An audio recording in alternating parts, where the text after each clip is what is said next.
let's talk about the Brighton game, Brendan. I mean, they've started the season incredibly well, Brighton, and they play some really good football. I mean, the way you guys play, you try and dominate possession, which is also the way Brighton try and play. So it could be an interesting tactical battle as much as anything else, couldn't it? Yeah, but we three really good games last season in the league and in the FA Cup. So Graham's done fantastic. It's they have a clear identity and how they play, and it should be a really, really good game.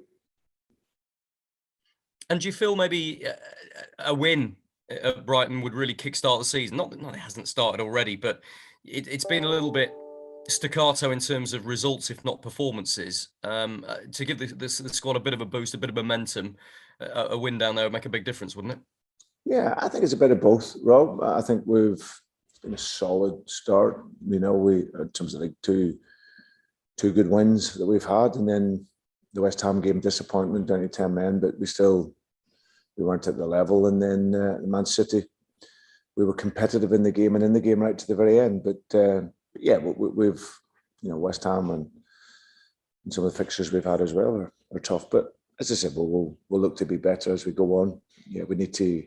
There's no doubt we need to improve, and that's something that I'm very confident we'll do throughout the remainder of the season. After 4 games this season, how do you see the picture at the top end of the Premier League table? Is it going to be a lot more difficult this time to break into the top 4? It's still too early. I think it's. I think everyone will assess it after 10 games and see where it's at, but.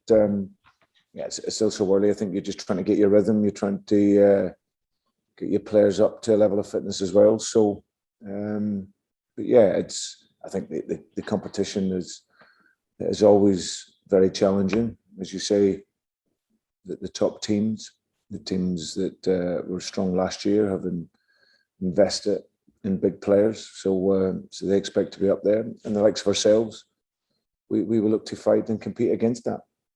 How do you feel about your team's overall performances so far in the Premier League? What areas do you think you need to improve the most? I think we've got to be better defensively in our pressing. It's be more consistent with it, and that's something that we need to improve on. And then, like tonight, I think with the ball we can be better. As we improve and develop as a team, like there's spells where we are good in the game, but we have to have the ball for longer periods. That's normally that's the style that we've brought into here, in terms of looking to dominate the game, looking to be proactive in the game, and do that for longer periods. Like you see the goals we've had with some other good moments, but we have to be much better and cleaner with their passing. So lots to improve on. The players magnificent in terms of their attitude, the mentality.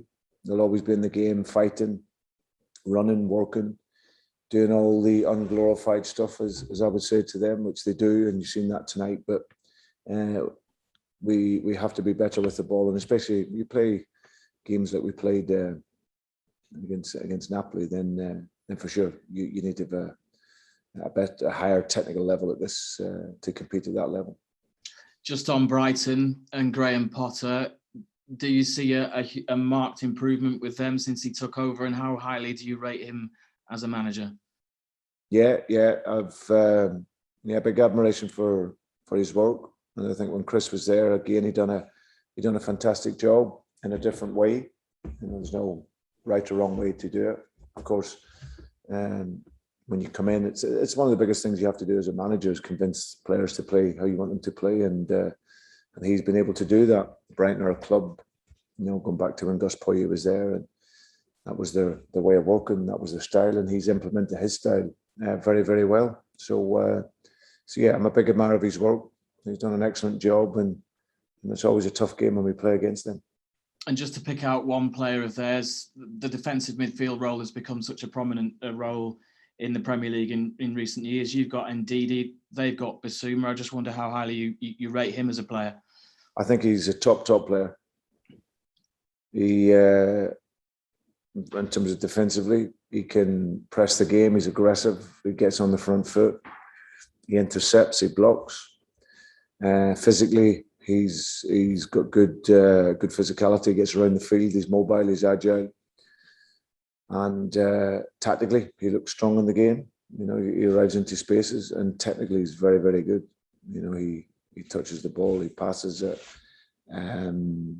Good awareness of his space. So I've said when I first seen him and come into the team, I really liked him, and I think he's developed and improved, and I think he's a top class player in that area of the field.